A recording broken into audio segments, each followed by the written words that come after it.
now they call Southern Property. But they've been awesome. We're good friends. Even what I do. They know their pals.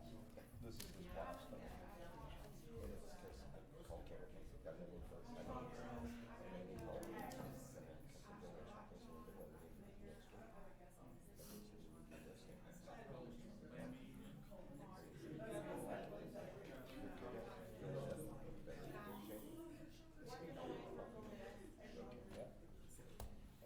that's what I've done over there. Dad did all the leasing and Sam did all the property management.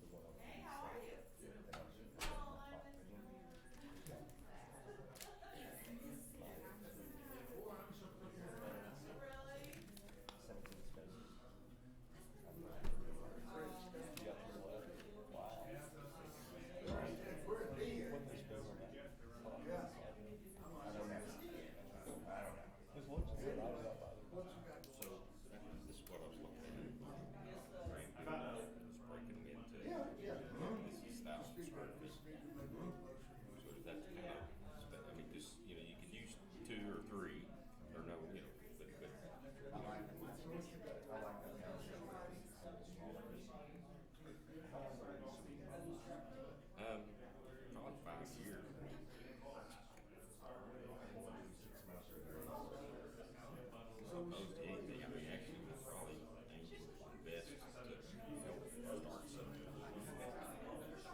Pretty wide for, how wide is your building? About 75. Are we gonna do open air? Probably, yeah. I mean, the way I got that heating and cooling, I don't know how that works. You know, cause I've already got it 3 units in the building. Y'all don't let me start till 3. My offices will be on the second floor, so that's not showing, but I'll build out the offices. Yeah, this is your office. This opens up. Don't have to plan on it. You know, where we bought the concrete block, and now we're gonna build out that, or say build out, we're just gonna make that. Yeah, no, I'll look at it. Both of you. Everybody knows. I mean, I just don't know. Okay. All right. Ford GT. You doing all right? That's like rolling here last month. Well, you know, they don't let me start till 3 anyway, so. Diesel at 1,000. All right. You about ready?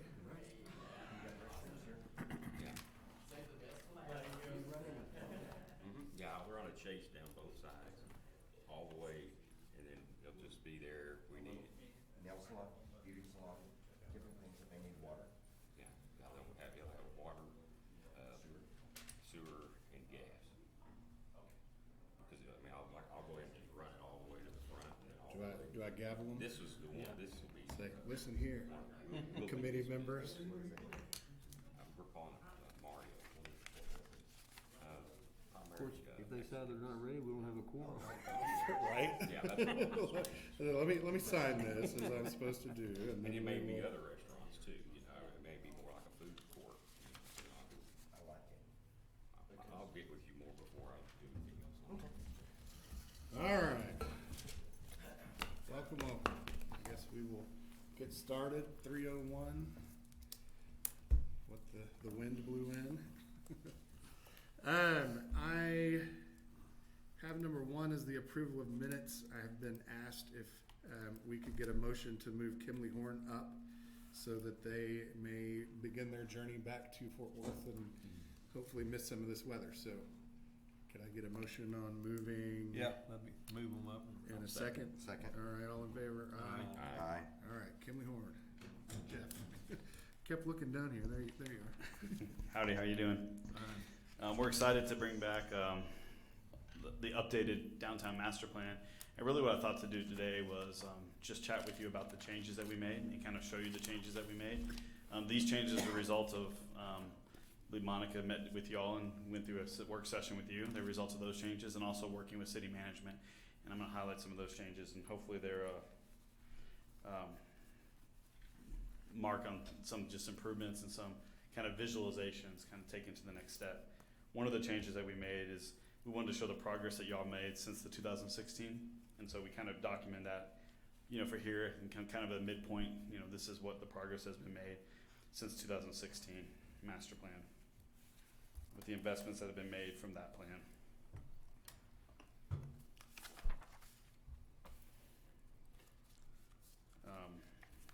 Did y'all get your copies of this from Randy? Oh, I there's, know they're right here. Okay. Make it one. I sometimes struggle to look at That's a that. big copy. He's life size copy. Thanks. Thanks for I'll wait till you get this and I'll kind of reference the page number that I'm talking off of, so if y'all want to flip to it, we can. These things keep getting bigger. They're hard to. It's great, man. This is We added a few pages, and this one actually has the appendix in it, which is basically all the surveys that got filled in, so you Okay. can actually see what the actual raw data from the survey in the appendix. So a lot of the additional pages are at the back that shows the results of the raw survey.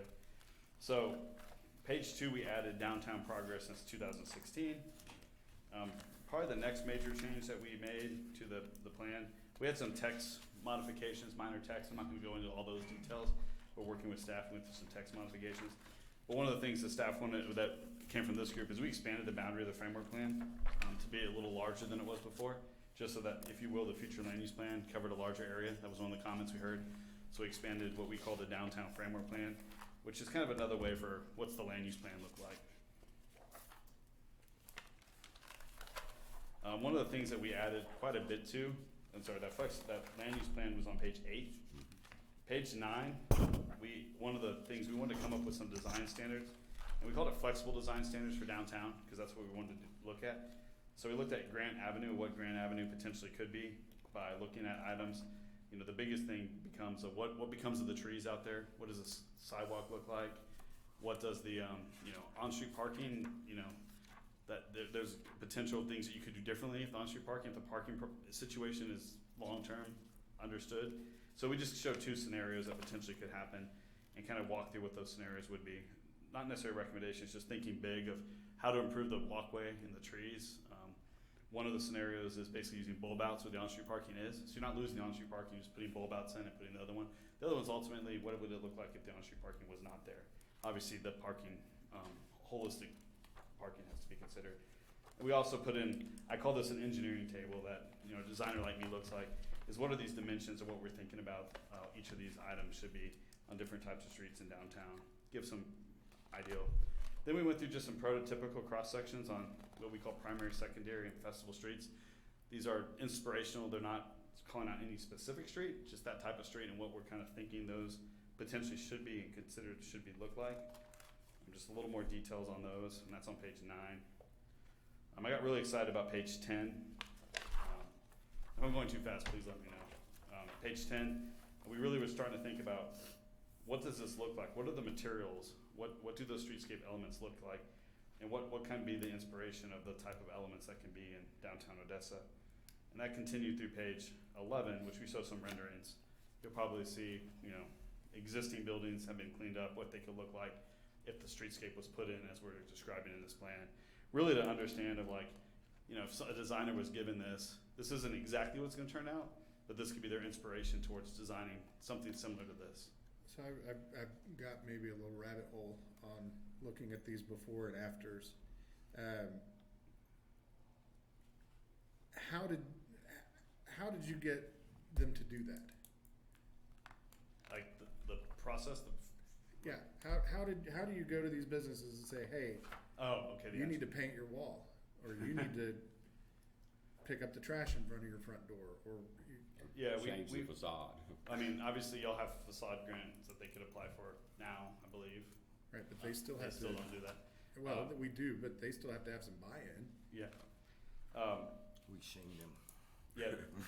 A lot of times, I mean, the cities that I have done street reconstruction projects that we've handled the right of way, it usually inspires investment to an extent. And so they see the cities investing into the right of way, then sometimes the businesses follow. It's not always exactly like every business does it in the next year, but we've seen like, one of the streets I recently reconstructed, some of the owners were like, hey, we have to meet with property owners. When you're doing a project like this, you have to meet with property owners. How do we keep access open? When we're reconstructing the sidewalk, how do we keep it open? And then they start thinking, and sometimes if you have a good contractor in the city I worked with, I was working with the Babes, and the Babes like, hey, can we fix some of our front? And the contractor worked with the city to change order that into the project, funded by the development. It was probably cheaper for them to do that because the contractor was already there, mobilized, et cetera. So what we've seen is that as talking with the businesses, as the project's going on, some of them get motivated to do it, and others follow. Like, I think it's like, if you think about living in a residential neighborhood, if you mow your grass and keep your grass really looking good, your neighbor tends to follow. So I think it takes that No, one they domino. don't.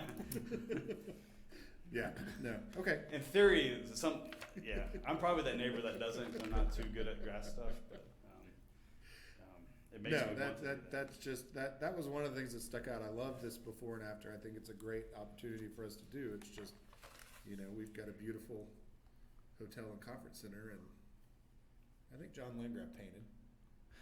You inspired him Yeah. to put some more maroon on his building, but. There was one project that we worked on that when we budgeted the project, we did budget, I don't know how to, the right word, but money for private, because it was a parking thing. We were changing driveways and access, and so they budgeted money to fix parking lots so that we could do that work. So it was kind of the same thing. And so we planned for that, like when working with the business, so like, well, how do we change our access and our parking? We're gonna resurface your parking lot, et cetera, et cetera. So sometimes if you plan for it, it can help from the public side.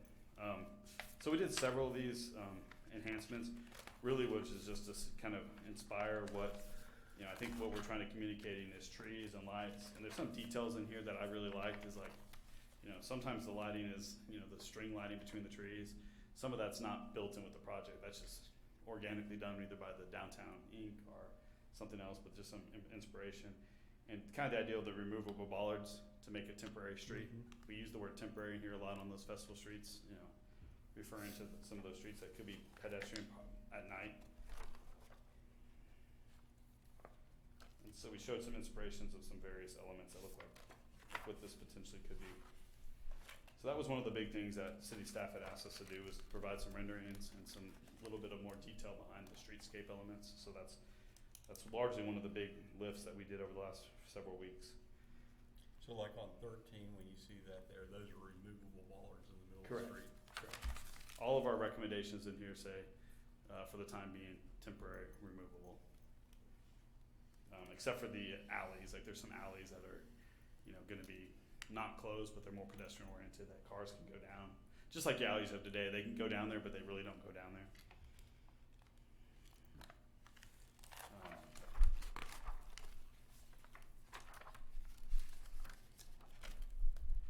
I'll find a few other, I think one of your comments on, there was some comments on the post office site. Yeah. So we redid the post office site to still show potential redevelopment, but not necessarily removing the post office site. So what could happen if you reutilize that part of that property? Because some of those, there's a lot of extra, if you look out there, there's a lot of unused land that potentially could be rethought. So how do you incorporate something more in a shorter term than a longer term? We did that as well. There were some comments about keeping parking lots in our renderings that may have been shown to be removed before. We went through and edited those to make sure that we weren't showing removal of parking on some of the renderings.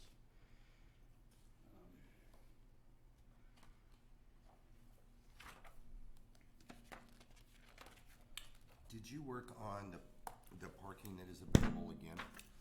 Because when we've looked at it a couple times, there were spaces that were shown that was parking, and it's private. Yeah, we did not redo that information. What we recommended that the city take that on. And it's one of our action items in here. Worked with Hal, talked with Hal, and at the time that inventory was done, that was believed to be accurate, but we recognized that and we said we need to confirm that. But also, and when I get to the parking, I'll show that, is we also recommended considering the parking technology change. And as part of that technology change, they should look at all public lots and understand what's available, what's not available, because with the technology, there's a way that you could potentially have it available at certain times and not at other certain times, and be able to achieve the same goals. So it was one of the recommendations we made, and I'll point that out when we get there. Thank you. But we didn't update the inventory itself.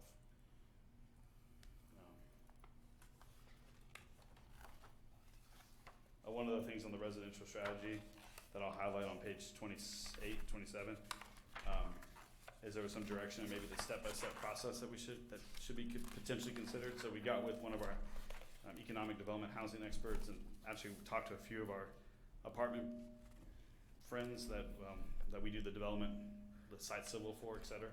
And they said, we asked them, what would you want to see in an RFP? Like, how would that work? How would we attract you a little bit better?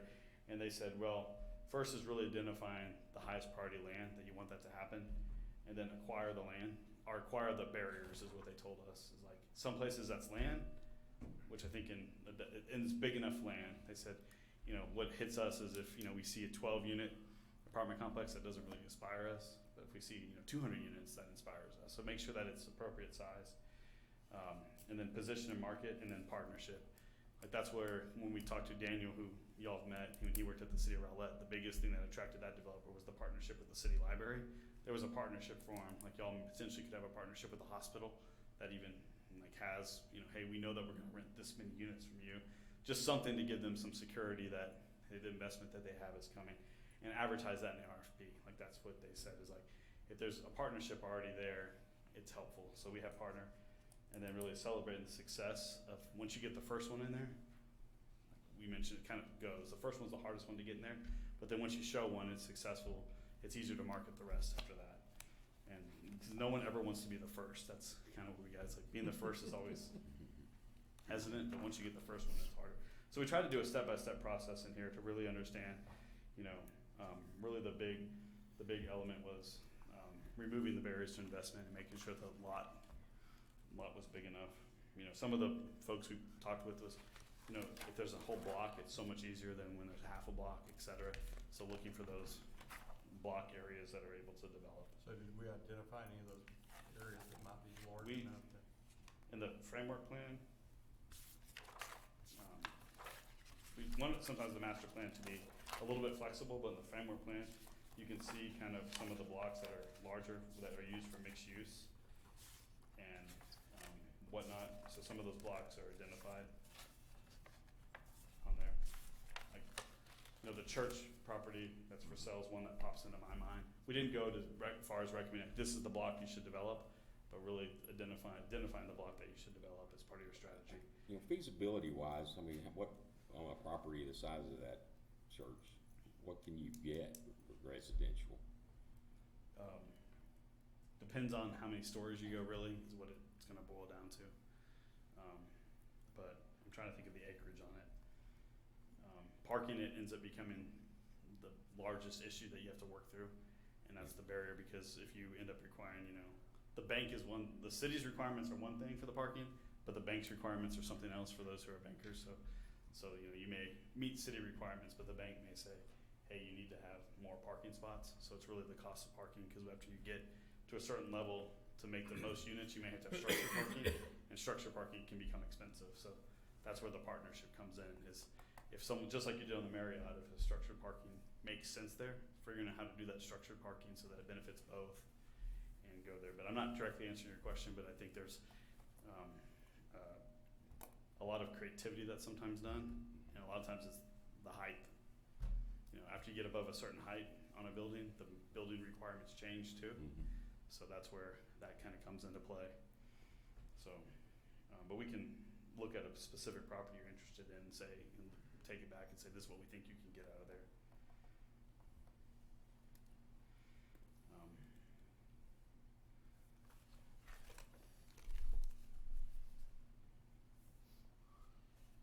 pretty big piece of property though.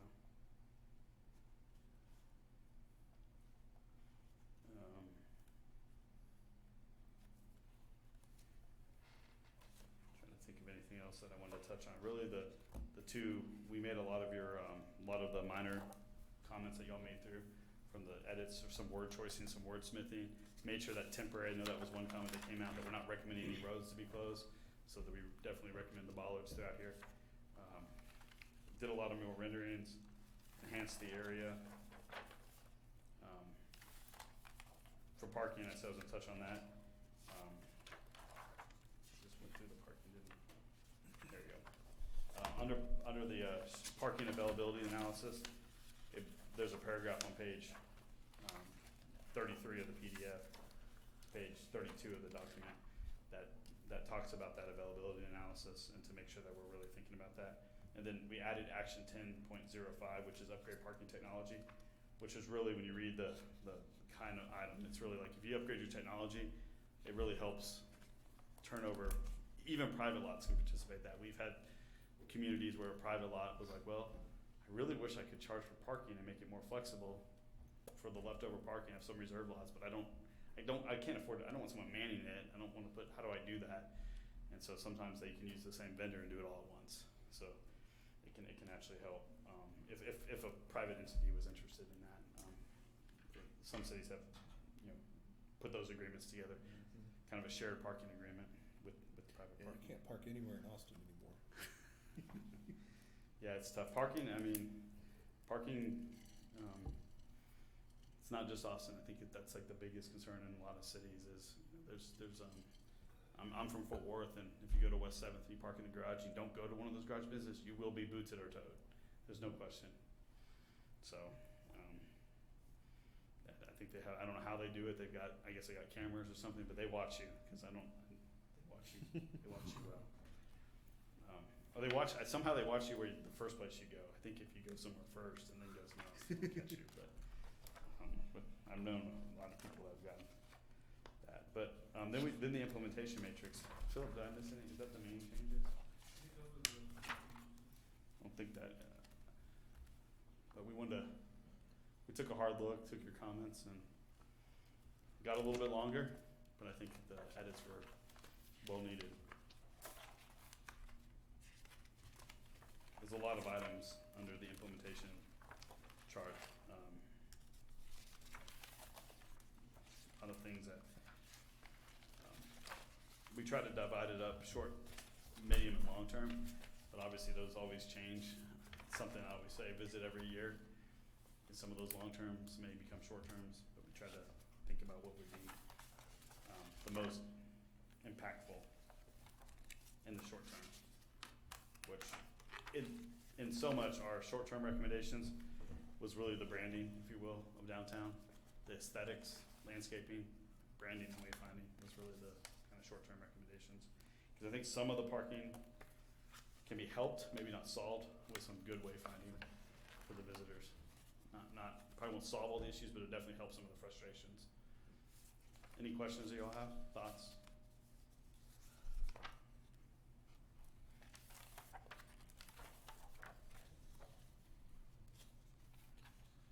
Nope, the page I was missing in the PDF's in here, so we're good. We're Oh. good. What page in the PDF? In the action items, the 36, 35 and 36 were blank.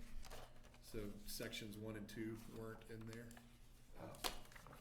That's right, your packet might have came out, this might have minor modifications from your packet. We had a few things that changed, nothing major. They're in the book, they're just not lined up. Yeah, that was one thing that we noticed when we PDF'd it from our program. Made the classic mistake not to flip through the PDF after PDF in the program and skip those 2 pages, and we don't know why. So a couple questions. So if I heard what you just said, kind of top priorities may be branding, wayfinding, which are kind of tied together, and getting those elements kind of figured out, and then using that to launch off of for the overall aesthetics of the areas. And and along that line too, I want us to be careful that we avoid some of the mistakes of the past as we do that. You know, we talked about trees up against buildings. We got big trees up against, you know, there's just not physically room for it. We're getting into power lines. You know, we put those brick diamonds into the sidewalks, and now they've kind of become a maintenance thing because now they're sinking and they just kind of look bad and are a little unsafe. So, you know, I noticed in some of the things, you know, which I love the look of it, but like brick corridors and things like that. But you know, I also want to be cognizant of the long-term maintenance effect of those kind of decisions. We finally got rid of the brick walkways in Grant, thank goodness. And no telling how much money we spent on those over the years. But you know, I think by the third set they were. Yeah, it's like. Well, I think one of the opportunities is probably right by your business, pretty close, in this area right here. It's kind of an open space, mainly trees right now there, but it's kind of the entry from the south. I think there's some opportunity to really create what that looks like. And I would agree, like, I think that as we went through this master planning process and embracing some of the history and some of the arts and culture that you have and music that you have in downtown, there's a potential of replacing some of those, you know, bushes and shrubs. Trees are great, you need to have trees in the downtown, just maybe not the same scale you have, but you can replace some of those other elements with art related things that really hit to your branding. And art might be a little bit more expensive than trees, but it's usually the maintenance is not, it's hardscape, it's more permanent. You still gotta maintain it, you still gotta keep it up, but it creates the identity too. So one of the areas we captured was, you know, even from the courthouse, if they were to put that little, what we recommended in there and talked to them about is a little, moving that entrance out just a little awning now, and they redid that front. I think there's some sharp things you can do right there. Do you have any idea, you know, in talking to the county a little bit about that, and I talked to Judge Hayes about that, and I've talked to a couple of commissioners about that. Do we have any idea of what, and I'm just asking for just a big old fat round number, but what it might cost us to be able to do some renderings for what that might look like so that we can show the county and kind of get them excited about maybe doing that? And that would just be, you know, step one on actually designing something, but. So something like this, but for the courthouse, building. yeah, for the courthouse entrance and the, you know, and the area around the courthouse, which we talked about maybe making it more useful. Yeah, I think to create one of these, we're, you know, from a inspirational standpoint, not like I'd say an architectural, like you're trying to design it, inspirational, it would probably take like 10 to 20 hours to do that. So, you know, I would say less than 5,000, but I don't know the exact number, but it's not like somewhere in that magnitude, less than that. I'm just being conservative on my number off the top of my head. I can get back with one of my architects or graphic artists that will do It'd this. be interesting to look at that, because like I say, just talking to them, I think they kind of understand the idea, but I think if they could visualize it, then they're gonna have a better understanding of, you know, what the possibilities may be. We may be able to get them excited enough to spend a little money Yeah, there. this level of here is a little bit less intrusive than like if you have an architect coming in and trying to actually render it appropriately. These are what we call photo montages. So we're taking a photo of the building and putting something in front of it. A little bit easier for us to do than something else, but we can do that. Yeah, I'll go back to. Architect. Yeah. And Shame they're not a member of the TIRZ. And Daniel, who did these, is an architect too. So Daniel, who you met through the process, is an architect that did these, and I can talk to him about what he thinks it would take to do that. Very similar to these. Yeah. I guess still, the parking where it says existing parking, that the city's fine with it now. The statistics were still wrong on that, where it was showing private lots that were used for public. I mean, I still don't like saying, yes, parking's good right now, because it's not. Not just during festival time, but we've got like 4 or 5 restaurants fixing to open. We're not fine. And that's something I don't think we should advertise, that we have plenty of parking at this current time. Because when you get employees, not just customers, but employees, we're not good. And this is saying, hey, we don't need to do any parking or need to do anything else and we're good. Well, I mean, that's one of the recommendations, is to redo the analysis.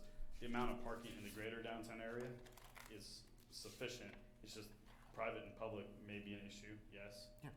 As well as the walking distance is not exactly appropriate. I mean, couple blocks is fine, but like I told somebody, your daughter works at a restaurant, she gets out at midnight. Do you want her walking 5 blocks? I don't. Right.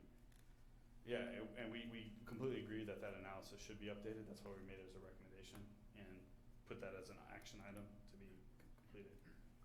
Okay. That was done in 2018, 18, so not sure why, if some things may have changed, I'm not sure, or it may have just been different information that we had, but recommend that to be updated.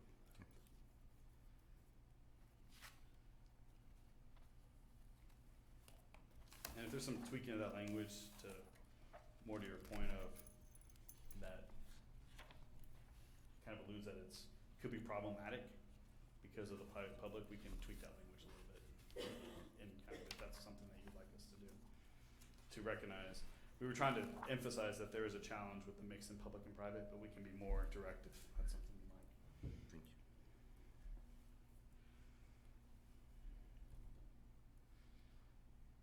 If we were looking at any changes, what does that do to getting this back?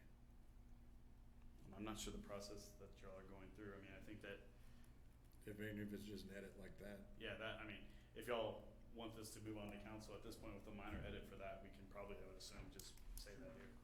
So Chairman, what we're going to ask if there were questions. We sent this out last week for review. We've taken the comments from the work session, and so we were going to ask if it would be appropriate at this time to have the board adopt this master plan, other than maybe grammatical errors that need to be changed if there are any that are located. That way we can stay on the schedule of getting it to the city council for adoption on the 22nd of this month as well. So kind of speaking on that, and it's not Casey's turn yet, but we are, Downtown Odessa's hoping to present this at State of Downtown. So if we don't approve it, that doesn't happen. When is that? The 24th?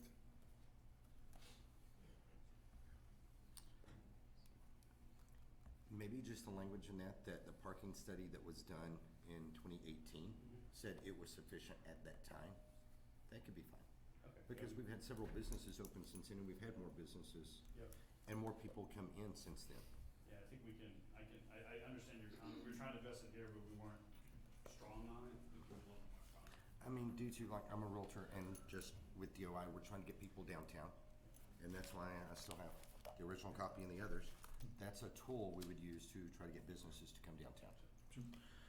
And a question about parking, that is brought up so much, and that's when I'll say that was the master plan, or the parking plan that was done at this time, that the city is looking into it and seeing what we need to do. And so saying we're good.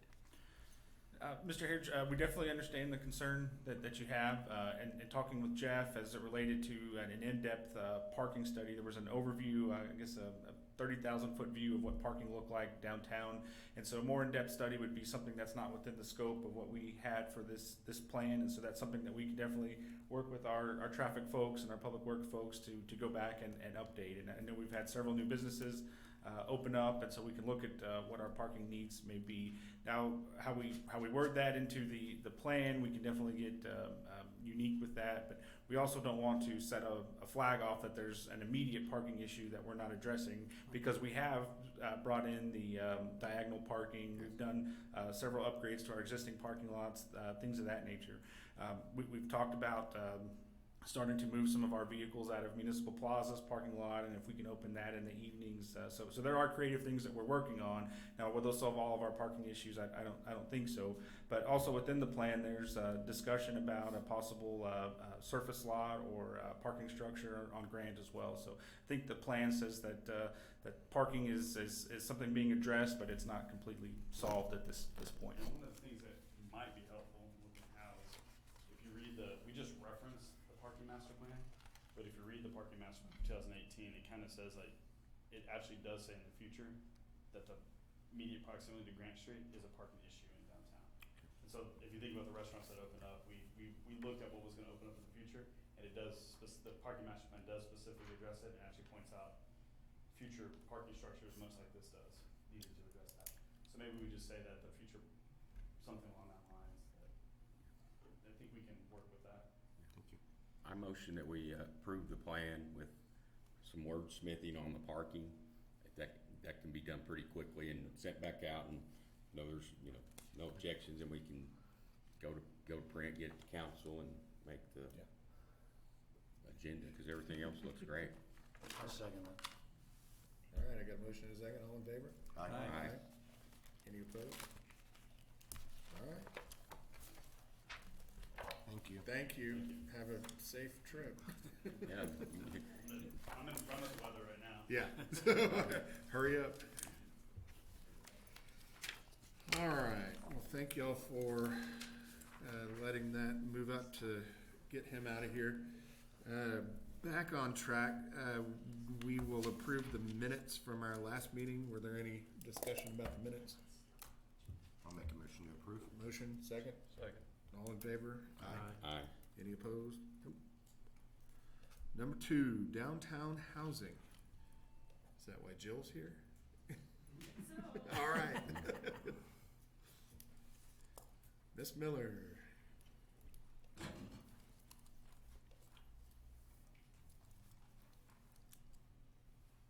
Pass out something that we are not necessarily going to focus on Medical Center Hospital. This is something Thank you. that was presented to them a while back, and Mr. Hallmark gave me a whole lot of time to change a lot of stuff, so going Jill. to talk to you a little bit about a presentation Thank you.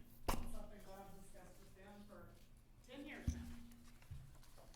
Might have something to do with what y'all just heard a little bit about, so I'm glad that he went first. Partnerships are definitely something that we always need to talk about, and the only way you're going to have successful housing, I believe, is to definitely have a lot to do with partnerships, and so they work really well. And one of the things I've talked with the hospital about for the last 10 years is a partnership on some land that they had next to the hospital. I think that in order to have downtown housing, we have a market that's already here. That can be tapped into, and that we could get a lot of people interested in a lot of other things in downtown if we tap into what's already here. And so one of the things that you have is a hospital that has a lot of employees that definitely has a need. You have Texas Tech Health Science Center right there that has a huge need for their residents to say that they've never had a campus and they haven't had a school feel to them, and they've had to drive all the way across town when they get done working 14 hours a day, and then they have to go find someplace affordable to live. And we've had many residents that haven't come here to Texas Tech because they haven't been able to find an affordable place to live. And that's been an issue in the past. We've had teachers not come. We've had firefighters. We've had police officers. The city's seen the same issues. So we've had the backbone that we need of our city not happen many times during boom and bust because we haven't been able to house them.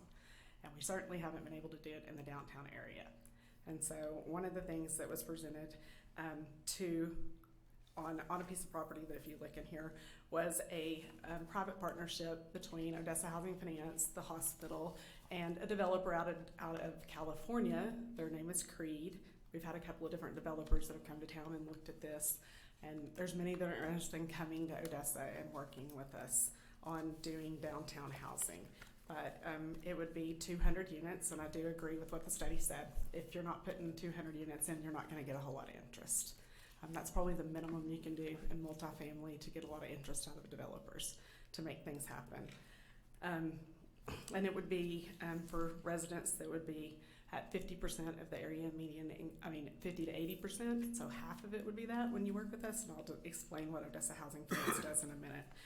We wanted to have some space on the ground floor to do commercial things, have possibilities like a restaurant and a bar in it. A daycare was something that we really heard from the hospital that they really needed, was a daycare in it, and possibly to have like the exterior have some live work 2-story units. So maybe you'd have somebody that was a trainer that wanted to have like a little area that they could serve healthy snacks and stuff and live on the second floor. So different things like that. A dry cleaner drop off area that it wasn't dry cleaning on site, but they could drop their clothes off, pick them up when they got out of work later on that day. So different things that were accessible to live there. And so you can see the kind of the target market was the people that I just talked about. And so it would definitely be a partnership that was between those three companies. But we could definitely look at other entities. I think that I have a meeting in a couple of weeks with Odessa College to talk to them about a partnership as well. So there's different people that we can talk about doing that in different locations, just as y'all heard in the previous presentation that this could be done on. But basically it consists of a 99-year ground lease is what we typically do when we do a development. And it's 100% tax exempt, and we were looking at doing 2 different phases in this one that I'm showing you. So basically, housing finance corporations were established under in 1979 under the Chapter 394 Texas Local Government Code. And basically, we were established by the City of Odessa, and we're at completely arm's length from the City of Odessa, our own entity, but we're allowed to issue tax-exempt mortgage revenue bonds or to issue bonds to do deals, which we've done a couple in Odessa, and we currently have some going up. Or we're allowed to definitely build houses. We've done that. So there's several different things that we've been successful at in doing. But one of the things we were talking about on this property that we're allowed to do is half of the property can be for people that are below that 80% mark, and the rest of it can be at market rate if we choose to do that. That's something that we could do. So you would have a very diverse group of people living there, all professionals, which is one of the things that you want in a downtown area. And a lot of the people that we have just included, especially with Odessa College and the nursing program that they're fixing to do, would qualify for that. And so you already have the hospital leasing, just like they discussed earlier. And when we have a time that isn't a boom time, we have a lot of people leasing to get a lot of housing for people. So we definitely have a sliding scale on what that is, but we'd want to look at exactly what our pricing would be. But we'd have market rate units as well as units that were at a lower rate. So what does the 80% look like? 80% for a family of 4 right now in Odessa is $84,900. 84,900 is a family of 4. What is that, will these be rental units, or is that the concept? What's that look like, rents? So right now, the one that we're doing, we actually are going off Midland's income. Midland's income's $99,000. So a 1-bedroom is $700, a 2-bedroom is going to be $900, and a 3-bedroom is going to be $1,300. That's the one out of 191? Yes, and it'll actually slide depending on, that one goes for people that are actually at 40% all the way up to 80%, and so their rent's going to change depending the way it was designated. We did issue a bond That's for at it. the 80% level, and then you'll have market. We don't have any market on it. It only goes up to 80, and it all has to equal to 60%. So it has hard designated units for people that are between 40 to 80%, and the numbers will change, but the average median is what I just quoted to you. So I guess for that 40 million, the retail makes up the difference between the residential, because that's a pretty big gap to probably get any decent ROI. So The retail would help, and the retail would be the only thing that would be taxable, but the retail wouldn't necessarily make up the market rate over that period of time because it's tax exempt. The tax exemption helps significantly. the tax, okay. The tax exemption helps significantly. The biggest thing an apartment complex pays is taxes. Yeah. And so not paying taxes and partnering with us takes the tax exemption, and that makes a huge difference. So on your 191 property, just kind of interested, what would be the tax bill on that property if it was a taxable property? You have any idea? I'm not even gonna Not guess. even gonna guess. Come on, Jill. Multiple millions. So, May I ask a question for you? You said mainly we're looking at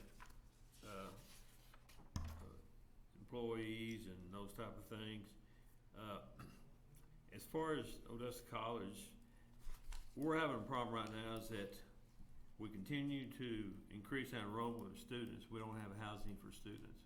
Is Yes, that sir. a possibility, or students will not be allowed, or? students would be allowed, and they would definitely fall below that 80% that we definitely would need to serve. Okay, because I mean, that's a problem we have now. We don't have housing for students. Yes, sir. And it's close enough that, they just run right there and go to class, whatever it might be. But I didn't know if they were eligible for that or not, because, some of them would possibly be working, some of them are not. I mean, if they're athletes, they're not working. We understand, So, and we'd but I love to didn't talk know to you if that about was- housing on your campus as well. Okay, good, Talk to you about both. okay, I plan on being at OC okay. in a couple of weeks. Good. So basically, you have a page that just explains the difference, whether it's medical center, Odessa College, or anything, how we kind of all work together, and then the benefits that it is to work with different parties. I think that one of the things that's always been beneficial is the more players that you can bring to the table on anything. One of the reasons that we're standing in front of y'all for downtown is that it's going to be important to have everybody's input on this. There's different locations that we've looked at to do this. You'll see one of the locations that we looked at the hospital. One of the things that was important about this location is that the parking garage was next to it. And so parking wasn't going to be as large of an issue because they weren't using the top 2 floors at the time when we presented this. The hospital's gotten busier, and so it is being used. The top floor actually needs to be completely redone. They're not using it because it's been actually in the sun too much, and it's going to have some work done to it, so we would have to add on to use that location. And the hospital has concerns with that and what the cost would be. I think that one of the things that you're going to have to do, depending on what the location in downtown is you're either going to have to go down for parking and do a parking garage below, or you're going to have a large enough space. The one that they mentioned before is a large enough area. I have looked at that church area. It is a large enough area. You may have to do some parking on the bottom floor along with some surface parking and then go up from there. When you go above 4 stories, you built, Toby, it does change what you build out of, but that doesn't necessarily mean that today, right now, steel's costing less than lumber is. So it's not a bad thing depending on when you're buying. So it can be done. Parking just costs. It does, no matter what you're doing. But maybe that's another thing that we need to be looking at in that long-range plan, that wherever we're putting this has some parking that's close by and close to some of those other things that are going in. I think it's going to be important that wherever we're putting it, we're looking at having some commercial space with it as well. Jill, on a 200 apartment complex, how many parking spaces do you need? Typically, the city requires 1.5 per unit.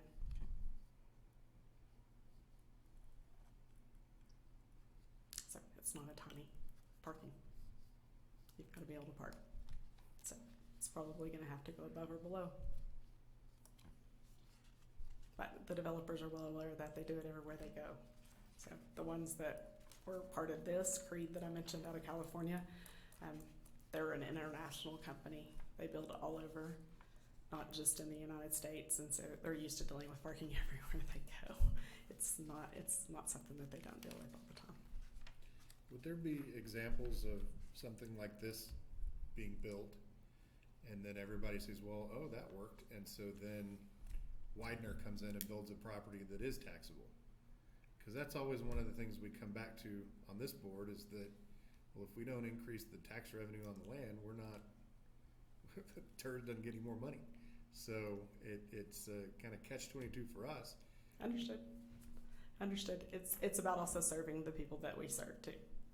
And so it just depends on, but yes, I would think that the more people you get in downtown, the more interest you're going to get. It's like he was saying, nobody wants to go first, but somebody has to go first. If you're first, somebody has to go first, correct. And you have to know that you have a market for that. And so there are going to be people that are going to choose, if Widener was to come in and build something that has a completely different feel, to go there. I think downtown San Antonio is a really good, there's been a ton of mixed use developments just exactly like this. I could take you to San Antonio and show you, and there's tons of market rate that are high end all around what they've gone in and done. And a lot of them have the same amenities that I'm talking about, and it's really hard to tell the difference between any of them. The development that's going out on 191, that's a $70 million development. Yeah. The one that I did on 87th Street was a $33 million development. So it just depends on what you're doing. That's 288 units. One was 181. So we don't do anything that's not exactly the same standards Widener would do. So they would be happy to come in behind us. My magic wand is the Emily in downtown Austin. Where it's got the parking garage, the retail, and everything else. Exactly. And a lot of those developers that we talk to do the exact same ones that they do for low income as they do for market rate. They all talk about the exact same thing. You want to bring all those in. But there's definitely people that are interested in Odessa, and they have the same vision that y'all do. So I just wanted you to know that we're talking and we're trying to get interest out there. Good. Awesome. Thank Okay. you. Any questions? Is there anything that we should be doing to help in the process? You can encourage anybody that has money to participate. We definitely are interested in that. We had to deal with PSP to do some workforce housing, and unfortunately, that was put on hold the day oil went negative. And so we'd love to see them participate as well. And a downtown deal might be something that they might be interested in, especially for this type of employees. So. For something like this downtown with an investor, do you have any idea what their ROI is?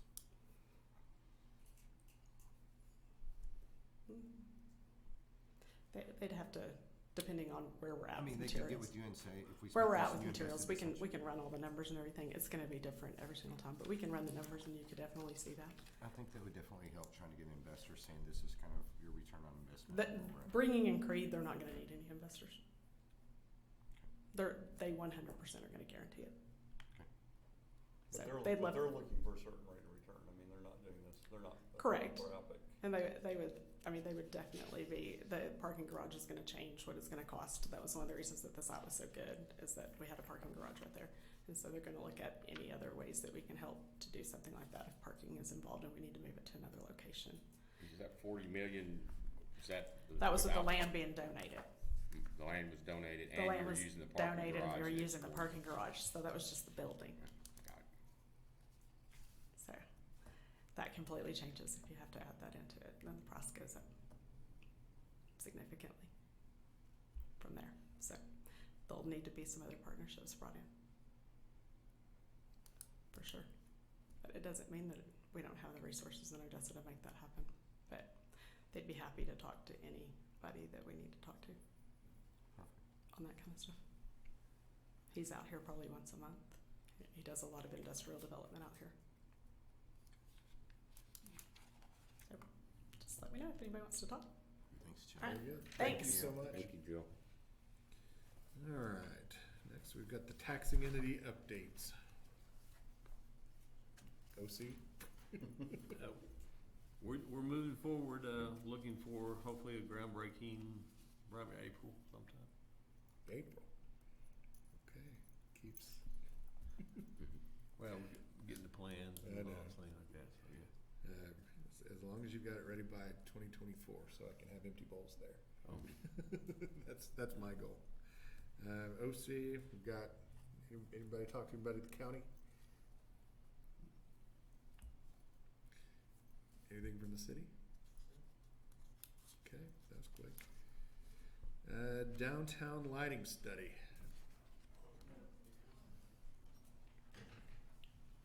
Members of the board, I'll open this up for Hal, but as part of the master plan we've been reading through, we wanted to be proactive and start looking at some projects that were mentioned within the plan that we can start looking at. And if the board recalls, the city, when it issued certificates of obligation in 2019, $7 million was set aside for enhancements downtown that included improvements of streets, sidewalks, streetscapes, things of that nature. So if you recall, around the opening of the conference center and hotel, we did a mill and overlay project of roads around the conference center, and we added just over 50 LED light poles in a partnership with Encore. And so what we would like to do, and these are still preliminary items for discussion with not only this board but the council, is mirror that same project on the other side of Grant, including mill and overlay of roads and updating lighting.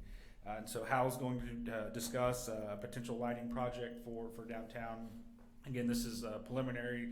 This is something that was drawn up internally. We don't have a set of plans or anything of that nature, but he'll discuss what costs would look like for plans and what actual work has to take place for the lights themselves. Philip just basically gave my presentation, but okay. So this is, like Philip said, what this is basically a mirror of what we did on the east side of Grant. And that was basically 53 light poles. And your standard light poles, are they aluminum or galvanized? Galvanized. So what you see around the conference center is what we're talking about doing here, and it's those silver poles, LED lighting. And if you've gone down to down there at night, you drive down Texas, drive down Hancock, I think the lighting is improved over the old high pressure sodium. High pressure sodium, and correct me if I'm wrong, high pressure sodium gives out that orange glow. So this is a more uniform white light through the corridor. So so the plan you see ahead of in front of you, and what this is basically a mirror of that same pattern we used on the east side, basically on the west side of Grant. And basically the area would be covering is from 7th down to 4th and west of Grant to basically Washington. And I didn't address Grant because as part of the downtown master plan, hopefully there will be a specific lighting pole and Steve's here also, what he wants on those poles as far as banners or radios or whatever those attachments he wants. So I'm not addressing Grant, but west of Grant. And so that's what this is.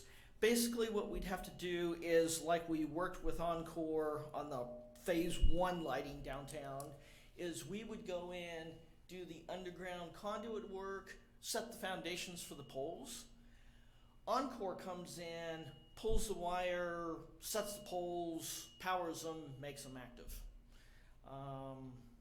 And so that's basically what something like this plan or project would look like. Is there a reason why we stopped at 4th Street and didn't go to 3rd? Basically because I just mirrored what we did on the east side of Grant, and so there we went from 7th to 4th, so I just mirrored it on the west side.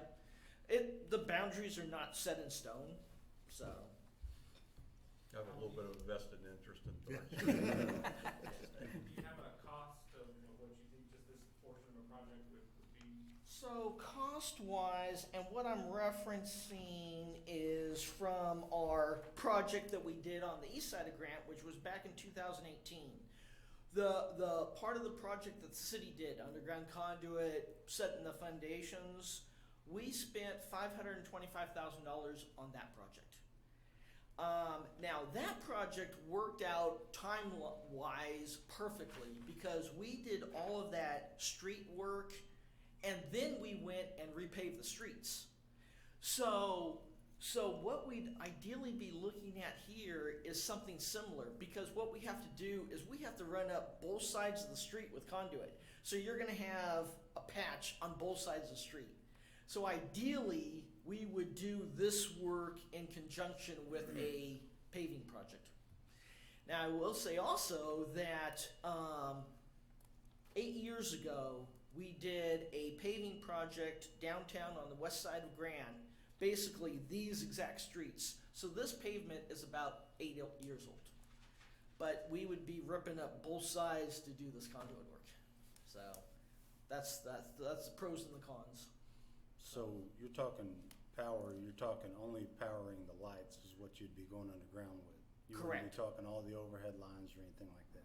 Well, a lot of the existing lighting that's downtown does have that overhead wires from pole to pole. So we would be getting rid of that. So aesthetically, it would look better with the new poles because all the wires are underground versus the old ones that the wires are overhead. So yes. And Hal, should this help with our streetlight problem going out all the time? Well, and what you're referring to is Grant. And so hopefully. Grant and some of them right off Grant on Fifth. Oh, okay. They're controlled the same On the ones. same circuit? They're off, yes. And so when I was talking to Gus last time, he was saying that especially on Grant, the trees were getting up into those lines. So Parks went out last week and trimmed those trees that are in those wires. Mm-hmm. So I'm keeping my fingers crossed that downtown Grant lights stay on now. So but yeah, over underground wires, we wouldn't have a tree issue. Yeah. Perfect. Who, guess from 8th north, those all got replaced. Why did that stop at 8th? Why didn't they, all the lights, y'all did the All. big project and now 8th north up to Kermit Highway is wonderfully lit. You can see everything and I don't know when that project was done. on Andrews Highway or Grant, whatever it is from 8th north up to Kermit Highway. All those lights were replaced. Right, because what's happening right now is, once the old lights that go bad, we're replacing them with LED lights. Mhm. So if we report them, they need to be repaired, we're pretty much changing them out to LED lights. So a bunch of those, a couple of years ago, several years ago, we were reporting them for outage, so they got replaced for LED lights. And that's what we're going Yeah. forward, getting rid of all those high.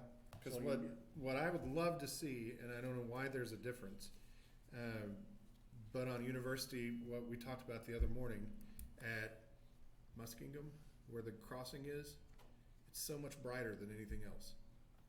And I don't know what the difference is, and I'm sure it's because there's a crosswalk and it needs more light, but The only difference there is because at Muskingum and University, my two signal poles, they have a street light right there. So there's more light right there versus the rest of University where the lights are staggered down the corridor. That might be the only thing, but they're all LED. yeah, But that might be for that crossing, there's two street lights right there. because that intersection's great. Yeah. If downtown was lit like that, Yeah. people would quit complaining that it's too dark. Yeah. Well, there's also different size of LED lights. I think when some of them, the standards from 0 to 55 watts, and then we go from 150 to 100 to 200. So it depends on what you're installing on there. So the more the wattage, of course, the more that it's Yeah. going to be lit up. So on this, could we put higher than what's on the east side? We certainly can look at that. Cause I forget, I forget what size lights we used on the east side. If we use the smaller or the larger, We can I look it don't up and know. get back with you on that. I mean, Yeah. I can't remember either, but we Yeah. can look at that. I Now- just don't remember what the LED size we used. Now, at times, we do get lots of complaints because they're too bright, especially in the neighborhoods. So we'll try to go move them a little bit. Well, and stuff. I remember that. Oh, is that you? It wasn't me, it's my neighbor. No, but we do have those complaints, on sometimes. Yeah. It's too bright, they But want, in they want this, the old lights back. in this, I mean, there's no residential. And, It's all commercial. Yeah, well, even then, I mean, an apartment complex hopefully is gonna be lit up like I a think it country should be bright. church. I I mean, like that's, bright. but yeah, that's the number one complaint I field, other than, there's no parking and there's nothing to do, is that, it's too dark in downtown. It is, and even driving around the hotel, I mean, if you look at that alley behind Tangum and JSA, I mean, it is pitch black. So, Still got some dark spots for sure. if we're gonna spend some money and invest in lighting, why not light it up? Well, also too, you mentioned the alley is dark. We only install streetlights, we won't install anything in the alley because that's not considered, a roadway, so that would have to be, metered somewhere and install those lightings, customer installed. And I also think the business owner needs to invest a little bit, because Copper Rose and Sidebar, I put LED lights all over it when I owned it, and that did light up our alley. I mean, I did that. So I think the business owner needs to invest a little bit and do that. And one of the things too, keep in mind that on those galvanized posts, you can request to paint those. In some of our cities, they pay to get them painted. So I think we did talk about that, but the city chose just leave them like it is. But you do have the option to some of that painting. That's just more maintenance, don't you think? Well, Yes. they're ugly, and I hate the fact that we've got this whole new plan that has beautiful lighting in it. And Hal even mentioned that we would have some options through Encore to choose maybe a decorative lamp. That is correct, and that's my next time I'll say that. We did provide some different types of lightings, and I don't know if y'all have those, but we do have those available, that we do have those like antique style. Yeah. Different kinds, but they're not as high as the standard lights. Mr. Chairman, what we want to accomplish is now that we have the master plan, what it's calling out for as far as the landscaping, the lighting, we'll turn that over to professional services. An engineer has to be engaged, and so they'll look at what it'll take to renovate those sidewalks, add that landscaping. But when we show those light standards, I think there was a Philadelphia light standard that we looked at that had the dual pedestrian and street light. They can look at what the candlefoot light is that's being projected out, so what that would look like and covering the street, and those need to be 20 foot apart, 30 foot apart, whatever that standard may be. So as we start progressing through these projects, we can look to see what our best options are for lighting. And something to mention on a side fact, I think working with Encore on what they can provide, and even if we have to pay for an additional light, it's still cheaper than finding lights. So we can talk about it when Steve's item comes up, and when we look at customized lighting, I think that'll eat up a large portion of our project funding, and I think that'll reduce the amount of project that we can do on lighting that we can get for free or at a reduced cost through Encore. I want to stay congruent with what we've already got. What do you think? One thing I'd be remiss if I didn't point out is, we're just about to publish this plan, and we've got an outlay for the area that we think's downtown. And to Jeff's point, it includes 3rd Street. This doesn't. I mean, we've got it from, it looks like Hancock to Sam Houston, 2nd Street to 6th Street. So we're one street further over, and it looks like it needs to shift. I mean, it would be sad to put this out to the public and then say, well, we're not trying to mirror that with this project. Sure. Mr. Oak, we can definitely adjust the plan for that, and I think with our next step with engaging the engineers, that there's going to be a lot of attention paid towards grants as far as those upgrades that are going to take place there, and so working within that allotted funding of $7 million that we have, of what can we do to upgrade Grant, and then start the side streets that are from there as well. Yeah, well, we may want to leave Grant out, but I mean, to my point, I guess, I don't know how the rest of you feel, Move it but to third. it just seems like we'd want, to match what we've already paid someone to just come up with. We'll definitely address that. So just keep going and filing the complaint on 8th, or on Grant. Well, but I mean, the thing about it is the framework is 6 to, basically 3rd, 2nd, but 6 to 2nd. And of course, the lighting goes to 7th Street. So I mean, it's kind of like we're sitting this way on one plan, the other one's sitting like this. Because I mean, on this main plan, it's 6th Street. Our main area is 6th to 2nd. Over here, we're on 7th to 4th. Well, we probably don't need to touch 2nd Street, I wouldn't No, think, but no. I do think we need to touch 3rd Right. throughout the whole plan. Right. Yep, and the boundary is completely flexible. It can, Yeah. it can certainly mirror the other one. Perfect.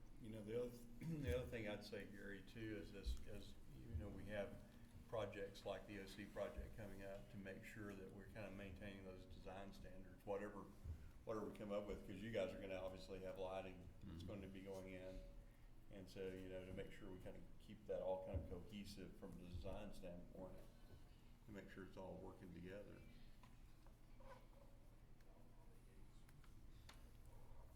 I agree.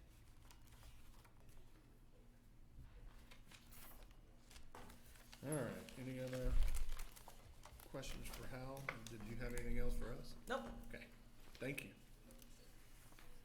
All right, Parks. Set a 3-minute timer on him and cut him off. He's got all the money. We gotta be Well, nice to I spend him. all the money, there's no doubt, one way or another.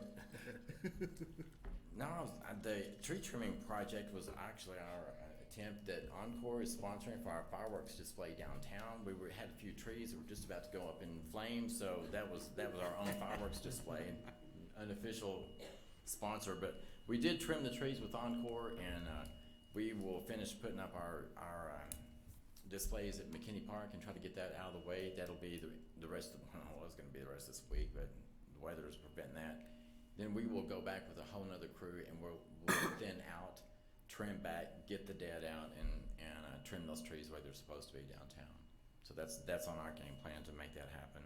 And it'll be about probably another 10 days before we can get a crew out there to make that happen. So, trees are beautiful. They're healthy. They're growing in concrete.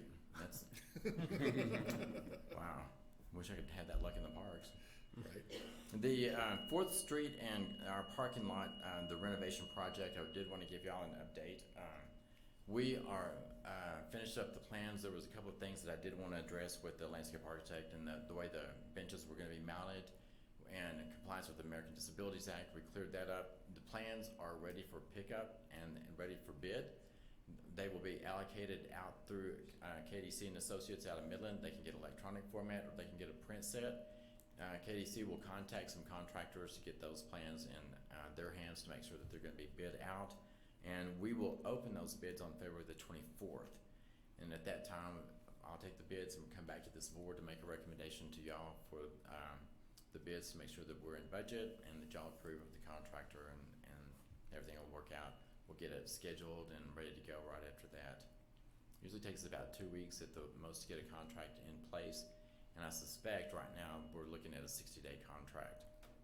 That's what about the time frame for install. But contractors right now, as y'all all know, it is a crazy world out there with contracting. I mean, one day you might get a whole bunch of bids and then all at once everybody's real busy and I can't even get them to call me back. So we'll pursue the contractors that we know and especially the landscape contractors to make that happen. Hopefully we'll get a competitive bid.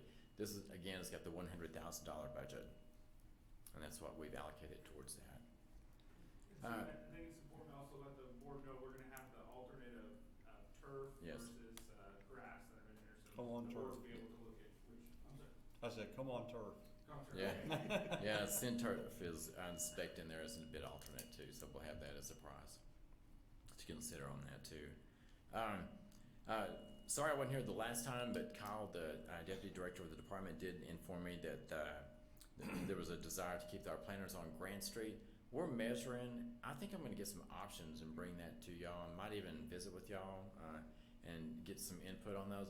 The way the sidewalks work now on 3rd through 6th with the split level, that's hard for us to locate those. But luckily those diamond areas are between car stalls. So somebody's door wouldn't open up and hit them. So if we want to put them on the sides, we even had a discussion about putting some in the middle of the medians to give some height to the medians and display the color out there. We've measured some of the sidewalks and the clearance area for American Disabilities Act to stay in compliance with accessibility at both 8th and 2nd Street. And there's some problems there, but we'll get the measuring stick out and see what we can do with that to try to get those. That's high visibility. They need to be there. They just might not fit. So we'll get some ideas and measure it out for y'all and let you look at those. And I don't know, we did talk about the light poles. I don't know, I've been talking to Valmont, which is one of the largest pole makers in the nation, and some of the innovative lighting. Y'all might have seen some of the lighting that was done at the Trinity River Corridor Bridge. The white light pole that goes over and has a blue light, and then the light itself, it's kind of an ornament. Mm-hmm. And I mean, it's unbelievable. It's beautiful. It is really, really something. Of course, there's a huge price tag involved with that, of course. And it's kind of weird to have a salesman come out and admit that great idea, maintenance nightmare. The interior part of that blue part that is an LED band, they don't make it anymore. And he said, we are out there trying to get that thing plugged in, plugged out. We've got electrical tape. We've done everything. He said, they are a nightmare when the manufacturing company that does a custom job like that, and then you go to get repairs and it doesn't make that anymore. And he said, then you've got one light that doesn't have the blue ring, and then everybody in Dallas is calling you.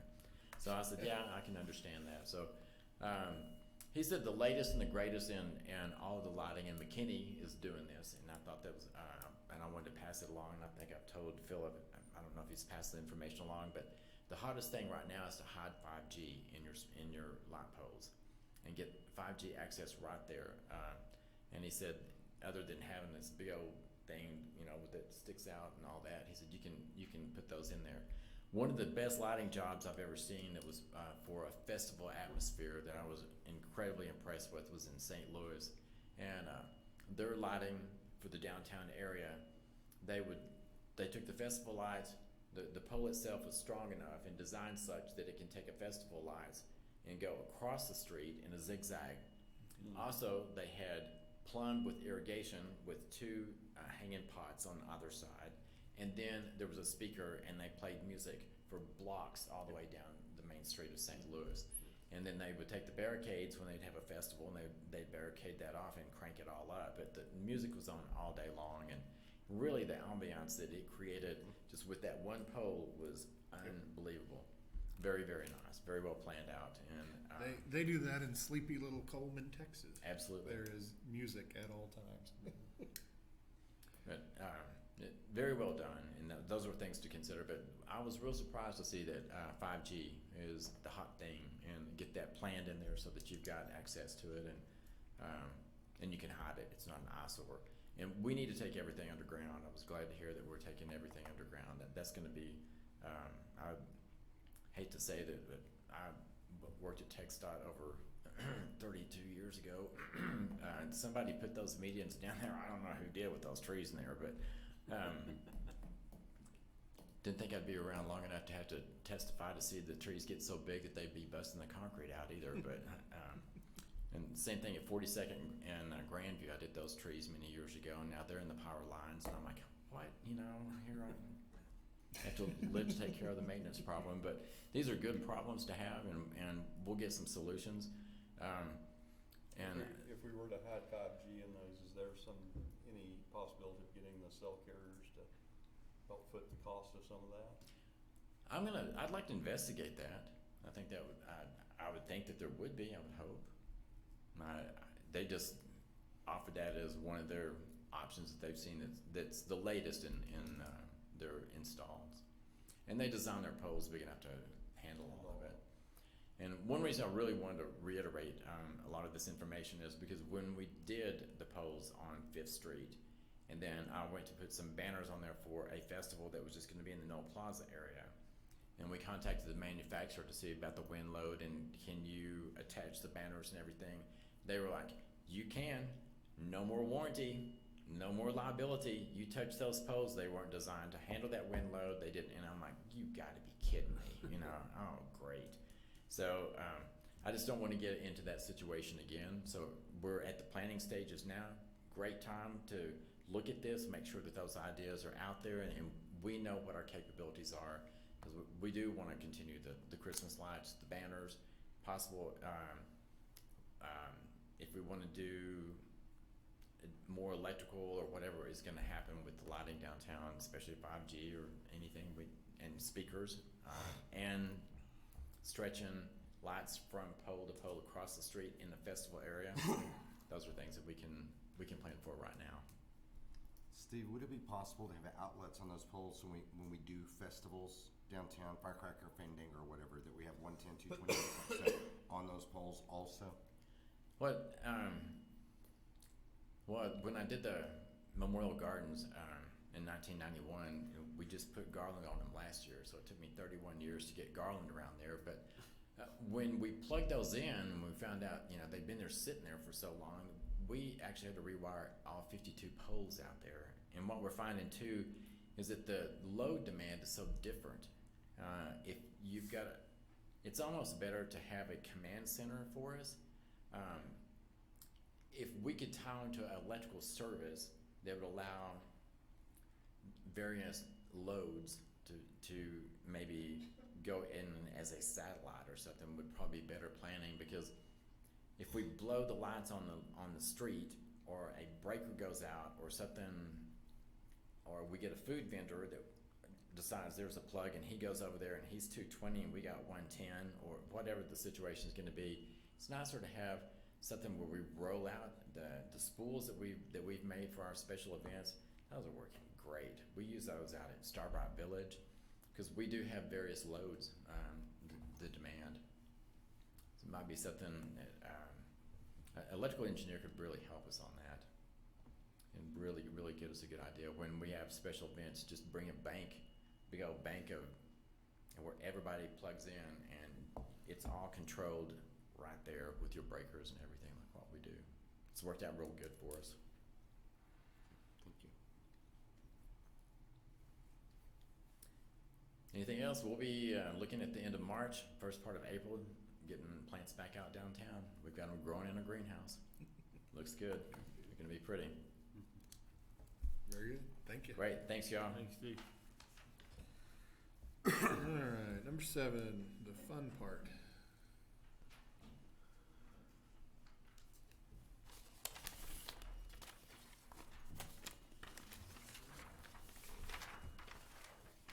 Thanks.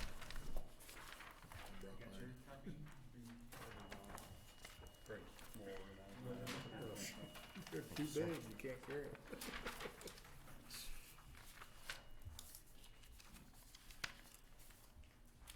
Members of the board, I tried putting this on a slide, but the spreadsheet was too large and it was distorted, so I figured I'd hand out a copy to each one of you and explain it. So there's been discussion about updating the finance and project plan for the TIRZ board. I've spoken with the chair and co-chair about the existing plan that's in place. That was constructed by a consultant that helped to start the TIRZ board. And one thing that we ran into, there were a lot of assumptions that were within the plan that were put together. And I think the backbone of a new plan that the TIRZ board can now work towards and put together will be to work off the master plan and see what projects are eligible through what the TIRZ can handle. If you look at the existing plan, and I think Mr. Murrow went over these last meeting, I was apologize that I was out, but there were items in there such as demoing out the OA building and demoing out the tire warehouse store, and some of those items have already been done. There were definitely lofty goals of a parking garage, and we'll talk about the money that the TIRZ is expected to earn over the next 20 years, and I don't think we would be able to fund a parking garage out of the TIRZ fund. So I think now that we've actually seen a few years of collections, we now have the ability to see what projects the board may want to look at and take on. So with that, through the help of Randy in our office, we looked at the actuals that we've collected for 18, 19, and 20.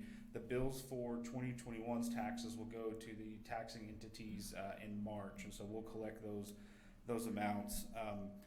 We did update the tax rate on the current collection, so whatever tax rates are assessed by the taxing entities that are participating are now on this sheet.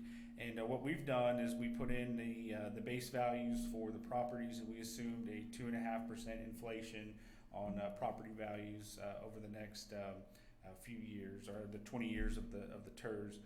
One thing that was in the previous plan, there was assumptions that there would be additional property downtown that would be valued, such as a multifamily development coming in, and of course at this point we haven't realized that type of development. So this is a document that can be a working document that we can continue to work on, that we can continue to amend.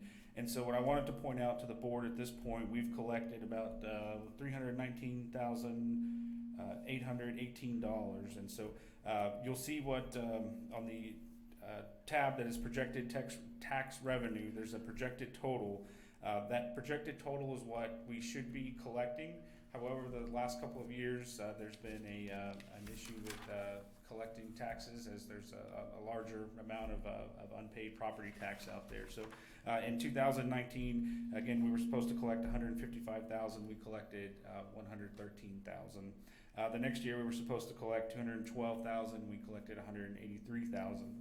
You'll see in that very far column, there's an additional amount of collections, and so that collection can be from 18 or 19. It's hard to decipher what past due taxes have been collected. So it's really a simplistic sheet that shows what is projected for the income. Now, I know when visiting with Mr. Russell, if we receive a new multifamily development, new restaurant, we're able to go in and start delineating that restaurant added X amount of value, and we can start showing that in our financials if we see a significant jump or whatever it may be, so we can continue to trace those and trace the growth. And on the flip end of that, if we have a property that's privately held and we city takes it over, hospital takes it over, we can show what that property coming off the tax roll and how that's affecting the taxable value downtown. But based off this inflation of 2.5% off what we've currently collected.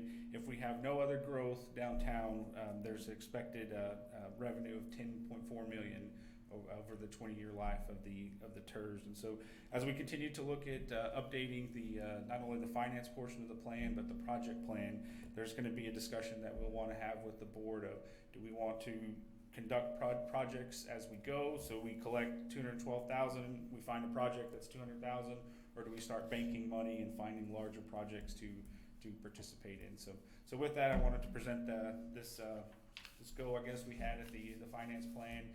It is difficult to project what may come as new development may come, but also with the uncollectible that's out there, that is making it a bit of a challenge to accurately assume what we'll collect in the future. Some of our, you mentioned unpaid taxes, and I was just sitting here thinking, some of our problem children downtown, I always think about the Piccadilly and the Rio.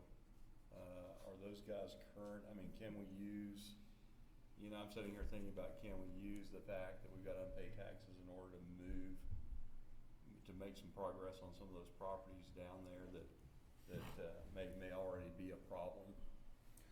Mr. Russell, I don't have an answer for that, but I'll get some research done on that and see if there's something that the TIRZ board can do as far as the past due taxes on there. Something that the TIRZ board does have an option is, if they is a dilapidated piece of property, the board has the ability, of course, with the approval of the city council, to purchase a piece of property, and that can either be demoed or put up for sale, or whatever it may be.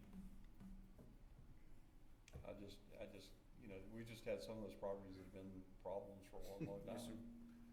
And I think I'm a big believer in private property rights and all that, but I also think you need to be a good property owner, and if you're not, Well, then. if they're that far behind, I'm surprised that, because the way a lot of them do, if you get that far behind, then the entities take. And foreclose on them. Yeah, foreclose on them, and, so I don't know where, Sure, and there I may be think actions. it would just be interesting, and maybe we could get a list of properties downtown that are delinquent Okay. in tax. That might be a good starting place. Yeah. I agree. Well, does that need to be a motion or just an action for Philip? I think that's a request that I can make sure is emailed out to the board before the next meeting. I mean, also, we have a minimum building standard that Mr. Moreau and I have talked about, and if we wanted adjusted, we could bring that to the city council and say, we think it should be this, if we need to adjust it or change it. But if they're not gonna take any action on it, who cares? That's the problem, we have it now, there's not a lot of I mean, action taken. I mean, at some point, you gotta kind of force everybody's hand by tax foreclosure on one hand, or condemnation on the other, or something. And that tire's still on Bubba's front porch. Or start the process and send out, to just make people aware that, Yeah. just put it on notice. Yeah. And you never know what might happen. I mean, that's like I'd said before, instead of the city coming out and saying minimum building standards is this, we're gonna fine you if you don't do this.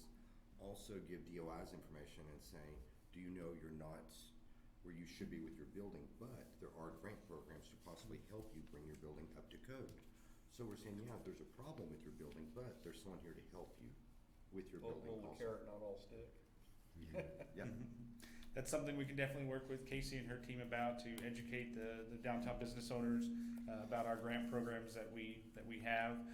We do have our minimum building standards downtown, and what I'll ask is either the building official or code enforcement to come in, and we do issue several notices of violation downtown, and what we've seen is a lot of those businesses will do just enough to get to compliance, and then 3 months we're right back at the same spot we were the previous, so it's kind of becomes an endless cycle with that. With the minimum building standards, is it where we're gonna fine them if they don't do it, or can we not do the work and put a lien on the building? Mr. Harris, I don't believe that we can do the work unless we have what's called a building board of appeals that would have to hear that, and it's an appointed board similar to the TIRZ board. And I think if any work like that were to take place, it would have to go before that board. Typically, they're mostly interested in securing the building, make sure that it's boarded up, and that if it is in imminent danger of collapse, that we demo it out as a municipality. But typically, we won't go in, or that board won't recommend that we go in and replace windows, doors, things of that nature. On the Piccadilly and the Rio, is the owner of those, I guess, out of state, or where are they?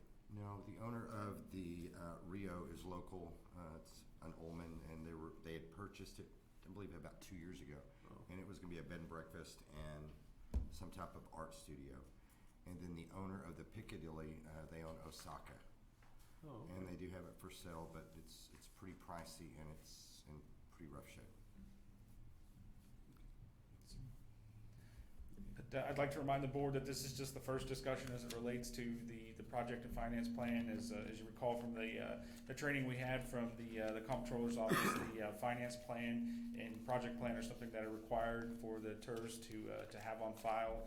And I think it is beneficial for us before the next year when we have to file our financial reports that we not only update our assumptions of evaluation over the 20 years of the TIRZ, but start to update our project plan as well, as some of the projects have been completed and some may not be within the realm of achieving through the TIRZ. My personal thought is that we just bank the money right now, and if something comes along, we need to use it. I mean, we can do that.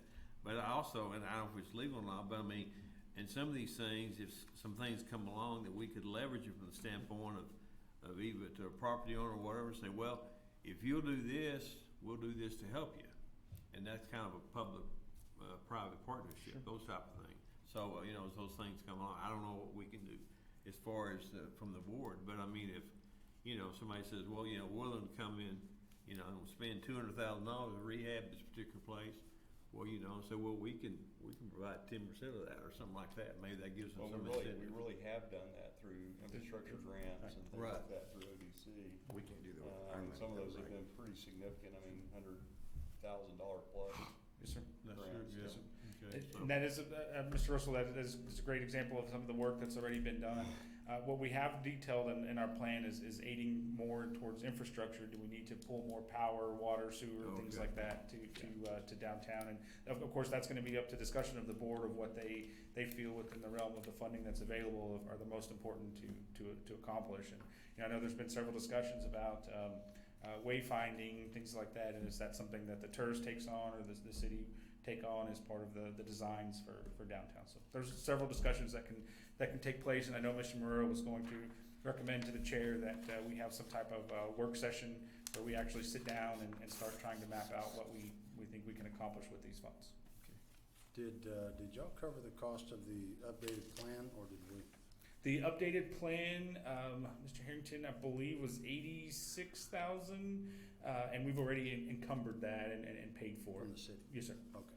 The city did or we did? Oh, well, no, it was from the TIRZ. Oh, I'm sorry. I didn't see any expenses out of here, so. Oh, yes, sir. I can get you the expenses, but this just shows what we've collected at this point. But our only expenses have been the flower pots and the plan at this point. Yes, sir.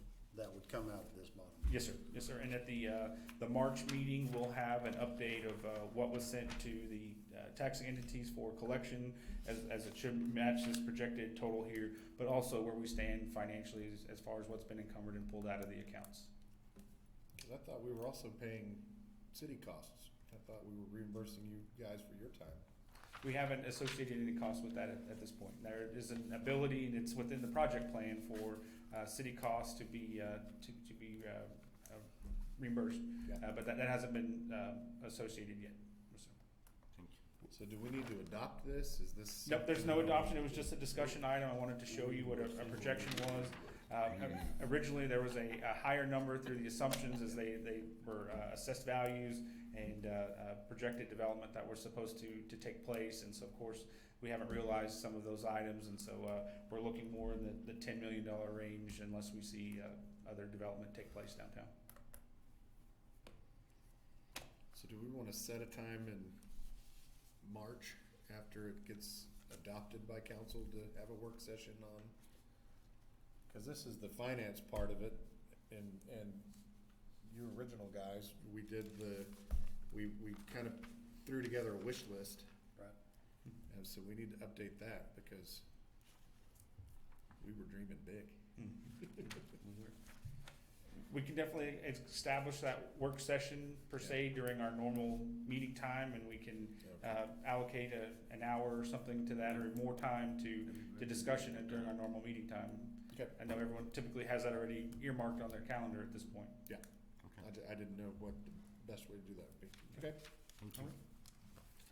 Any other questions on this? All right, everybody get your hard questions ready. Good afternoon.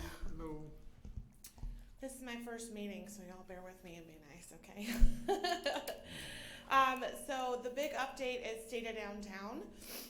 That's coming the 24th of February. We've already sold 17 tables, and we only have 27, 28 if we're super tight. So we're really doing good there. We are planning to present part of the master plan, a highlight of the master plan, if it gets approved by council, because that will happen on the 22nd, and then State of Downtown is the 24th. So we're cutting it close. We obviously do have a backup plan. If that doesn't work out, then we will have other things that will still make it a great program and worth it for the people that are in attendance. So hopefully our plan goes well, but if not, we have other options. So that will be on the 24th. As far as grant updates, so we have La Katrina, that was an infrastructure grant, and they have been paid, so that one is done. We have Ambler Law, they're still working on compiling documents for reimbursement. Also compiling documents for reimbursement is the house. He did come in and talk with us yesterday, and he said that they should be open, the bar should be open next week. They're hoping to get their CO by Friday. I don't know if weather is going to affect that or not, but they're hoping to be open next week. And then he also has ideas for another project that he might be reaching out for grants on for that. So Petty Cardio, our update on that is that the asbestos abatement is completed, and they are in the final stages. So they're working on fixtures and furniture and things like that, and then they should be ready to go. And then on Icon Tavern, they're still trying to get everything together so that they can get their permits, from what I understand, and they're hoping that that is done end of this month at the latest, I believe, is the update that I got. So that's the... Is that their problem or the city's problem? They haven't filed for additional permits. We haven't filed yet. They're There's trying to get problems with everything together. architects and other things. Right. We met yesterday, we're close. And where's that? Where's that place? Across from Sidebar. Right, Icon is right on Granite, almost directly across, right. So Across that's... from the tire on Breva's front porch. Yeah. So that's as far as grants. On the grant program that you guys were just talking about, my office is planning on doing some type of lunch and learn or some type of event where we are really pushing the grants, infrastructure, and facade. I think it would be really important to make sure that the business owners or potential business owners for downtown investors are educated on what's out there. I know there's a lot of misconceptions about what's covered, what isn't, what the process kind of looks like, and so I would really like to get realtors, banks, maybe the Small Business Development Center to come in and talk to potential investors or current building owners about what all that grant process looks like, and just have a full session on how we can help facilitate that. I know Alexa has really worked hard on a packet that gives all the overview and things. I know that the ODC has made some changes to that, so we haven't updated because we haven't got that information from the ODC, but as soon as we do, that will be updated, and then we'll have that on our website. We're going to push that out to the realtors and really make sure that people know those are available. You should be able to get that was approved 2 months ago from ODC. Right, I just don't think that we've got it yet. So Alexa's working on getting that, and I'll make sure that it happens sooner rather than later. So, outside of that, we have been looking at some wayfinding efforts. I think it might be a little premature to go over it. I brought them today just because I found a really cool company that is new and innovative in doing specifically downtown wayfinding. So I'll save that for maybe next month, or once you guys decide what you're going to be looking at. But there are really cool ideas out there that we have been kind of scouting and kind of looking into for future reference. So. I'd suggest too that we find out who did OCs, because I think their wayfinding is really good on campus. Okay. Do you have an average number of applicants for the facade or infrastructure grants on a monthly basis? I don't currently, but I can definitely get some. I know that in the last month we haven't had any. I know that there have been some, the changes that came through from ODC were including that they're wanting a full business plan and a resume and all. They've added some criteria that they were wanting, and that according to our office is kind of slowing the process down. Why did they make it more stringent? I'm not sure, sir. I wasn't in those meetings, and that was prior to my being hired, but I can definitely find out. I know That's ODC, that's I not. was kinda hoping they'd loosen it up a little bit.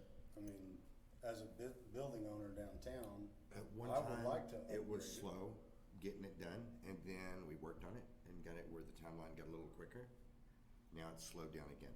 Like, they want a full business plan and everything, which we have some business owners that have been there 10 or 20 years. Yeah, but yeah, that's not really accurate, because I was on that committee. Right. What the ODC's thinking was on that was that when people have no business experience, they have no track record, then we wanted to have them do a little bit more prep work to make sure that the ODC dollars that we're gonna get invested were going to be well served. But then there were also carve-outs for people that had existing businesses, had experience in the industry, whatever. So I think it's I might need to do some research on that and come back to you guys, because that wasn't my understanding, and so maybe there's just a miscommunication. And so I will definitely. Yeah, So- I think you need to reach out. Are Yes, you sir. saying that, like, who is it, Tiny Toes? They've been there 5 or 6 years and they do sonograms and this and this. They're moving to the old Clover House. Correct. They wanted grants, but they've gotta have a full business plan and whole this and everything. No. So if somebody is a pre-existing business and so long, you can skip those items? Yeah, there were some carve-outs exclusion, because the concern was when we get into things like we've seen some of these downtown, people that come in, they wanna have a restaurant or something, they have no experience. And so there's money invested there, and then the money's basically lost because the business fails, whatever. So I think that was the concern when we had those types of,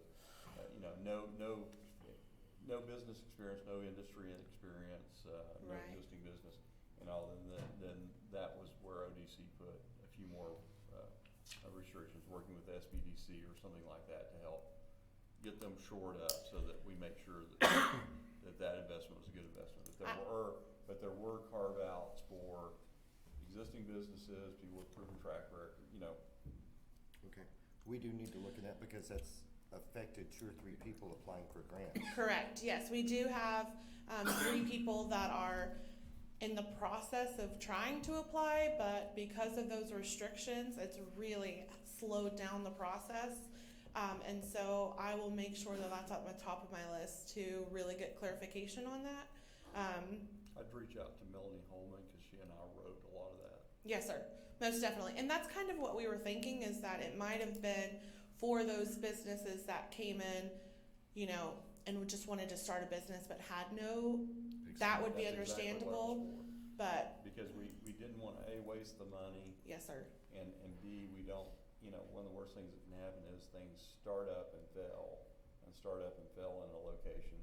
Then the location gets tainted, instead of just the fact that we had somebody that maybe didn't know, how to run a business. Yes, sir, absolutely. Well, what about the investor that wants to invest in a building and renovate that building and then rent it out or lease it out to somebody else?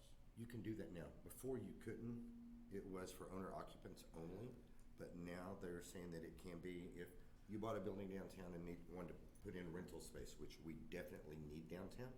you as an owner can do it, and you'd be the one responsible for that, that if they removed anything within 4 years, I believe that it's forgiven. It's first year, if it's sold, it's 100%, 75, 50, 25, that you lose.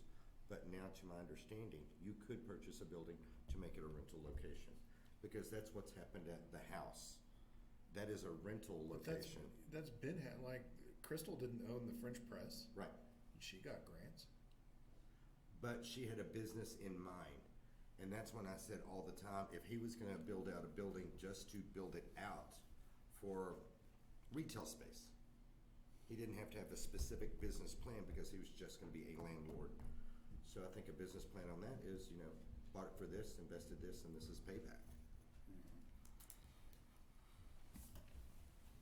I'll This most is definitely get an ODC's update. problem, not ours. Right, I'll definitely get an update, Oh. and get clarification on those new requirements, and Maybe we have need that somebody ready from for you ODC guys. to come and talk about it. Well, and I think, well, I know that the idea behind ODC was just trying to make sure we didn't have failures you can't ensure it, but to do everything we could to make sure we didn't have failures that came along behind spending public money. Yes, sir. Yes, sir. Like I said, I'll reach out to Ms. Holman and get an update and let you guys know at the next meeting. Can she be here at our next meeting and explain it? Melanie? Mhm. I could ask her. Okay. Okay. That's all I had. Did you guys have anything else for me? Casey, just for your information, on the OC Wayfinding, just talk to Ken Zartner. Okay. And he can tell you who did it and maybe some It is contact good. information. It looks good. Do what? It does look good. Okay. I'll get that on my list. Okay. Thank you. Thank you. All right, future agenda items, sounds like an update from ODC on facade and infrastructure grants. Noted, we'll make sure it's on the next agenda. Okay. Anything other than what we've been, anything stick out that we're missing? Do we want the work session for the project plan for discussion on the next meeting? Yeah, probably. I think so. Can we do it earlier rather than after? Yeah, you don't wanna meet at 2? Meet at I 2. would prefer, but What are we, first Wednesdays? Yeah, I could.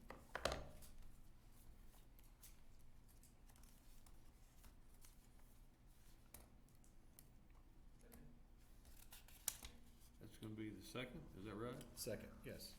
And Jill, can you have those apartments complete by our next meeting, please? Thank you. All right. Anything else agenda-wise? Any public comment? All right, guys. Do I need a motion? We're out of All here. right. I need a motion. We're out of here. That's So it. moved. Move, second. Second. The lawyer's making me do this right. All right, all in favor of adjourning? we might beat the 5 o'clock traffic. Right, well, I keep watching the. Or the 5 o'clock snowstorm.